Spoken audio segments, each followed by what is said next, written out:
was a period of time in the mid 90s, 1990s, when the population of elk had soared to from about 4,000 when the Park Service put in this natural regulation, basically let nature take its course. When the Park Service first put that policy into effect, that was in 1967.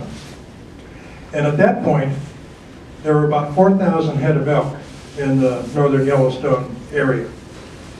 By the mid-90s, that had climbed to, in some areas, almost 20,000, if you can believe the numbers, because there's a lot of difficulty in getting accurate estimates of elk, and the Park Service actually changed their way of estimating elk over the time. So when the elk were at that level, they had caused enough damage to the ecosystem that there are a lot of unhealthy elk at that point. And so the wolves killed quite a lot of elk. But at the same time, you had an increase in both grizzly bear and black bear populations. And they also contributed to the taking of a number of elk. Plus you had Montana, that had not only the regular hunting season, but they had a late season hunting season. And that took a lot of elk. And you had a couple of bad winters in there. And so as a consequence, elk populations plummeted. And actually got down to about 4,000 head, give or take, in 2015, I believe, is the last year that I've seen. So there are a lot of things that contribute to this. Now, to get back to your question, I'm sorry, I'm a college professor, so I tend to ramble on. I'll try not to do that too much. But elk will, when they, during the wintertime, they probably have better luck at taking down, the wolves have better luck taking down elk during the wintertime, because that's when the susceptible, the old, the diseased elk are most vulnerable. That changes during the summertime, because especially now, that elk herd in the northern Yellowstone is the leanest, meanest, probably one of the healthiest elk herds that we have in the country. And as a consequence, wolves tend to not take as many of the mature elk, but they start taking more elk calves.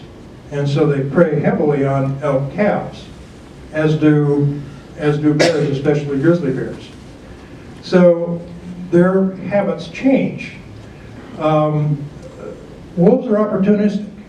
So if they see a good opportunity to take a deer or even bison, if it's a sick bison, they'll do that. And sometimes when conditions present themselves for taking more than just one, like several, especially if those elk are weak or whatever, and it's a hard winter, they'll do that. But they'll come back later and finish it if those kills haven't been taken over by a grizzly bear, which can chase the wolves off that particular kill. I don't know if I've answered your question, but I've at least done a lot of talking.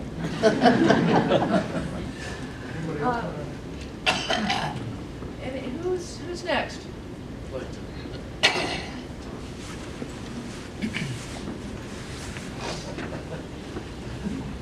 What happens in Wyoming?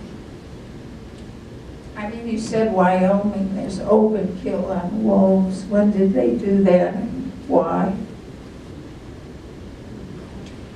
I'll take a stab at answering that. So there's been a long history since wolves were first reintroduced to Wyoming, Idaho, and Montana 3 years ago now, I believe, 95, 96, in those winters, 94, 95, 95, 96. They were first reintroduced.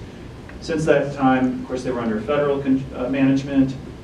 Then over time, as the wolf populations recovered, the states got management back. There have been many lawsuits back and forth, but the quick version is, I am losing the track of time. When was this now? Just a year or two ago, Wyoming got control back of wolf management. And they implemented across about 85% of the state, wolves are considered predator, which means under their regulations, you can kill every last one of them anytime. You don't need a license. Anybody, anywhere, anytime. So, except for Yellowstone and the region around Yellowstone, which is mostly national forest, in a portion of that area, wolves are, well, of course they're protected in Yellowstone in the national parks in Grand Teton, and then they're regulated, managed hunting and take and trapping in a portion of the national forest around that. Outside of that area, kill them all, every last one of them. So that's what's going on today, unfortunately. And that means the chances of wolves getting to Colorado on their own, it was already not great because of some habitat, just the conditions on the landscape, but this has made it virtually impossible. So that's a problem, but we need to work on that too. That's going to take people in Wyoming though. Wyoming is only going to listen to people in Wyoming. But over time, I hope that we can improve that situation. We have been seeing improvements, for example, in Montana. There has been a lot of conflict and controversy over wolf reintroduction in Montana. But now it's become far less of a hot button issue in Montana. So as people are learning to coexist with wolves and reduce losses from wolves to livestock and learn how to live with their presence, it's really the tempers and the flares and all of the emotion around it has really come down. And so, and in Washington State, it's a very different situation, and Oregon. So Idaho and Wyoming are the problem kids maybe right now, I guess we'd say. We're hopeful that we can have some change there in the future, but that's the situation.